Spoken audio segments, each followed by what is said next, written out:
బూతులు అట్లా బూతులుగా తిట్టి ఇవాళ దళితులపైన దౌర్జన్యాలకు తెగబడుతున్నారు. ఇంతటితో ఆగకుండా దళితులకు ఎవరైనా పనికొస్తే పనికి పోతే వాళ్ళు మాట్లాడితే కూడా మేము 10,000 దండగేస్తామని చెప్పి ఒక కుట్రలు కుతంత్రాలు ఇక్కడ బీసీలు ముదిరాజులు చేస్తున్నట్టు మాకు సమాచారం ఉంది. ఒకటే అటువంటి కనుక జరిగితే ఇది చట్ట ప్రకారం సామాజిక బహిష్కరణ అవుతుంది, సోషల్ బైకౌట్ అవుతుంది.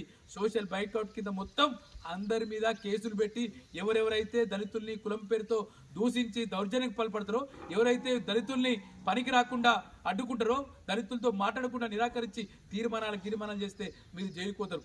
మీ వల్ల చాలా మంది మాట్లాడతారు, కులం ఎక్కడుందని మాట్లాడతారు. మీరు బిజిలీపూర్కి రండి తెలుస్తుంది. ఇక్కడ హనుమాన్ గుడి ఉంది. ఈ హనుమాన్ గుడిలో దళితులు ఎక్కడికి లేదు. ఇవాళ గత సంవత్సరం బోనాల పండుగ జరుపుకుంటే కూడా బోనాలు కలిసి ఎనికి లేదు. మిగతా బీసీలు పోయిన తర్వాత ఇవాళ దళితులు పోవాల్సిన పరిస్థితి ఉంది. అంటే జనం ఎక్కడ కలిసి లేని పరిస్థితి కొనసాగుతుంది. కులం పేరుతోటి మతం పేరుతోటి విడదీస్తున్న పరిస్థితి ఉంది.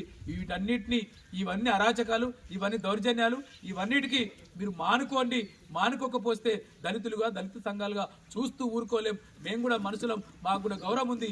ఆత్మగౌరవం కోసం కొట్టాడతాం. మీ వల్ల ఈ బిజిలీపూరు ఆశయ కుటుంబం మీద జరిగిన దాడి కానీ రేపు పొద్దుగాల మొత్తం మాదిగ కుటుంబాల మీద దళితుల మీద ఏదైతే మీరు సోషల్ బైకౌట్ అని అనుకుంటారో అటువంటి పిచ్చి కథలు ఉంటే మీరు మానుకోండి. మీరు మానుకోకపోతే గౌతోజిగూడలో పడ్డ